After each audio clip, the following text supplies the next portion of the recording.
اسی طرح جو ہے اب آئیے عشرہ ذوالحجہ کی طرف جاتے ہیں اور اپنی بات کے خاتمے کی طرف جا رہا ہوں کہ یہ تو پوری باتیں میں نے لے لی، اب وہ 10 دن کے بارے میں ہم بات کرتے ہیں۔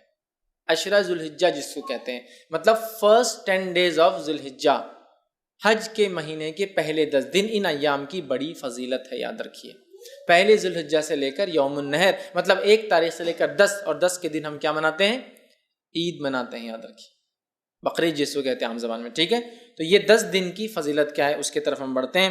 تو ذوالحجہ کے پہلے 10 دن کی فضیلت کے تعلق سے نبی اکرم صلی اللہ علیہ وسلم فرماتے ہیں، صحیح بخاری کی روایت ہے، غور سے سنیے کتنی فضیلت ہے ان دنوں کی، جس کو ہم بہت ایزی، بہت آسان اور بہت معمولی سمجھتے ہیں۔ حدیث کے الفاظ ہے، ذوالحجہ کے ابتدائی 10 دنوں کے مقابلے میں دوسرے کوئی ایام ایسے نہیں جن میں نیک عمل اللہ کو ان دنوں سے زیادہ محبوب ہو۔ مطلب ذوالحجہ کی پہلی 10 تاریخ میں جو اعمال انسان کرتا ہے اللہ کو اتنے پسند ہے کہ اتنا پسند اللہ کو باقی دوسرے دنوں میں کیے گئے اعمال محبوب نہیں ہیں۔ صحابہ کرام نے عرض کیا، اللہ کے رسول صلی اللہ علیہ وسلم کیا جہاد بھی نہیں؟ تو فرمایا اللہ کی راہ میں جہاد بھی افضل نہیں ہے۔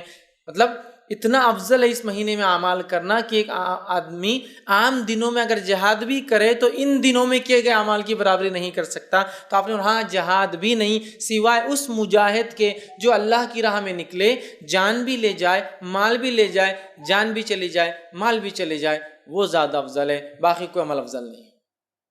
مطلب ذوالحجہ کے پہلے 10 دن میں آپ جو عمل کریں گے وہ عمل جہاد سے بھی زیادہ افضل ہے۔ صرف اس مجاہد کے مقابلے میں ہمارا عمل کم ہوگا ان 10 دنوں کا جو مجاہد جان مال دونوں لے کے جائے اور کھپا دے، مطلب ختم ہو جائے، ورنہ باقی سارے اعمال ان دنوں میں افضل ہے۔ تو گویا پتہ چلا ان دنوں میں کیے گئے اعمال سب سے افضل ہے، یاد رکھیے سب سے افضل ہے۔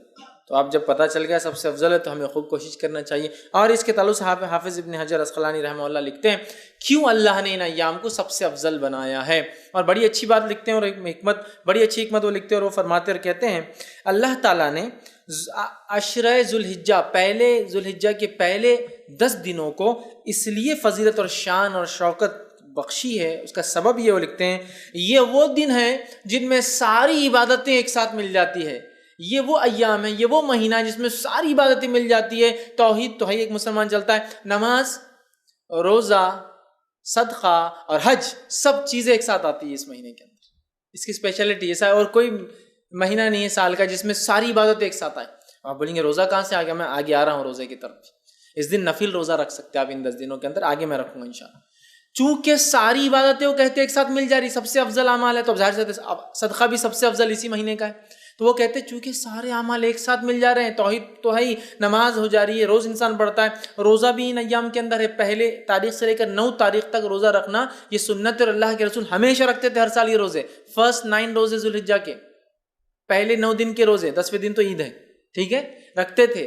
تو روزہ بھی مل گیا، نماز بھی مل گئی، توحید پر انسان تھا، صدقات بھی کرے چونکہ سب سے افضل عمل ہے، اور اس میں حج بھی آ جاتا ہے، سارے ارکان ایک ساتھ آ رہے ہیں۔ تو وہ کہتے ہیں اس وجہ سے اللہ نے یہ حکمت ہو سکتی ہے کہ ان 10 دنوں کو اتنی زیادہ اہمیت دی، اور واقع میں ایسا اور کبھی نہیں ہوتا، یاد رکھیے۔ لیکن ایک سوال، کیا شب قدر سے بھی افضل ہے یہ؟ تو نہیں، یاد رکھے نہیں، وہ ایک اسپیشل ہے، اللہ نے قرآن میں جب بیان کر دیا تو اب اس کو ضرورت نہیں الگ سے وہ کرنے کی۔ شب قدر اور رمضان کا عشرہ اس کی ایک الگ ہی اپنی اہمیت ہے، وہ مستحکم، اس کی فضیلت بالکل ثابت ہے۔ اب جو باقی باتیں نہیں اس کے بعد ہی، اس کے نیکسٹ ہی ہوں گا، یاد رکھیے، ٹھیک ہے۔ تو سب سے افضل ہے، تو ان ایام میں ہمیں خوب سے خوب زیادہ زیادہ عمل کرنا چاہیے۔ اب وہ جو تکبیرات وغیرہ میں نے کہی تھی روک دیا تھا، ایام تشریق میں کرنا ہے، اب عشرہ ذوالحجہ میں بھی تکبیرات کو کہنا ہے، اور پورے 10 دنوں تک، اور باقی کے 3 دن۔ تو آئیے وہ تکبیرات میں سب سے پہلے ہم خوب تکبیریں کہیں۔ مسند احمد کی روایت ہے، آپ سے فرماتے رہے، کہتے ہیں ان 10 دنوں میں، مطلب ذوالحجہ کے پہلے عشرے میں کے مقابلے میں دوسرے کوئی ایام ایسے نہیں جن میں نیک اعمال اللہ کے یہاں زیادہ درجے والے ہو، لہٰذا ان دنوں میں کثرت سے اللہ کی وحدانیت بیان کرو، اللہ کی بڑائی بیان کرو، اور اللہ کی حمد بیان کرو۔ ان 10 دنوں سے زیادہ عمل اللہ کو کوئی پسند نہیں، لہٰذا اللہ کی وحدانیت، ایک ہونا بیان کرو، اس کی توحید بیان کرو، اور اس کے تعلق سے آپ آگے فرما رہے ہیں اس کی جو ہے بڑائی، اس کی تکبیر بیان کرو، اور اس کی حمد بیان کرو، ٹھیک ہے۔ اب آئیے اللہ کی وحدانیت بیان کرنے سے کیا مراد؟ لا الہ الا اللہ، یہ کہنا، یہ وحدانیت بیان کرنا ہے نا۔ اسی طرح اللہ کی جو تکبیر بیان کرنے سے کیا مراد؟ اللہ اکبر کہنا، اور دیگر تکبیرات جو اللہ کی بڑائی بیان کرتی ہے وہ کہنا۔ اسی طرح جو اللہ کی حمد بیان کرنے سے کیا مراد؟ اس کی تعریف بیان کرنا، ہر چیز کے اوپر اس کی پاکی اور اس کی تعریف بیان کرنا، یہ اس سے مراد ہے۔ اور پہلے ذی الحجہ سے لے کر 10 ذی الحجہ تک جو تکبیرات کہتے ہیں ان تکبیرات کو مطلق کہا جاتا ہے، یاد رکھیے۔ تو پہلے ذی الحجہ سے لے کر 9 ذی الحجہ تک جو تکبیرات انسان بیان کرتا ہے اسے تکبیر مطلق کہتے ہیں، مطلب وہ تکبیریں جو مطلق ہیں۔ اور 10 ذی الحجہ سے لے کر 13 جو تکبیر بیان کرتی ہے اس کو کہتے ہیں تکبیر مقید، وہ قید ہوتی ہے، کسی عمل کے ماتحت چلتی ہے، یاد رکھیے۔ تو یہ تکبیرات ہیں۔ اب کیا تکبیرات بیان کریں؟ تو آئیے پہ کچھ چند تکبیرات جو ثابت ہے وہ آپ کے سامنے رکھ رہا ہوں، جو ہم بیان کر سکتے ہیں۔ پہلی روایت مصنف ابن ابی شیبہ کی ہے، اس کے اندر آتا ہے کہ آپ جو تکبیر بیان کر رہے ہیں بڑائی وہ ہے اللہ اکبر اللہ اکبر اللہ اکبر لا الہ الا اللہ واللہ اکبر وللہ الحمد۔ یہ سب سے کامن ہے جو ہم لوگ عموماً کرتے ہیں۔ اللہ اکبر اللہ اکبر اللہ اکبر 3 بار ہے۔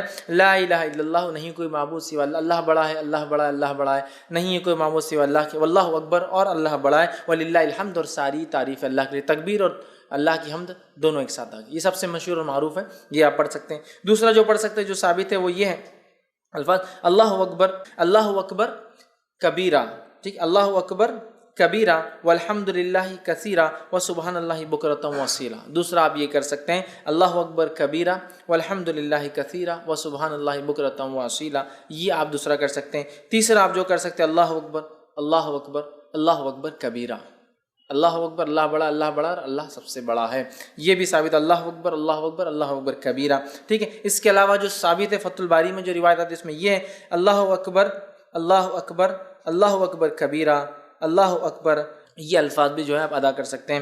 اس کے علاوہ ایک اور جو الفاظ ثابت ہے وہ یہ ہے سبحان اللہ والحمد للہ لا الہ الا اللہ واللہ اکبر اللہ اکبر وللہ الحمد۔ یہ تمام تسبیحات آپ کثرت سے ان ایام میں پہلے سے لے کر 13 تک کثرت سے بیان کر سکتے ہیں۔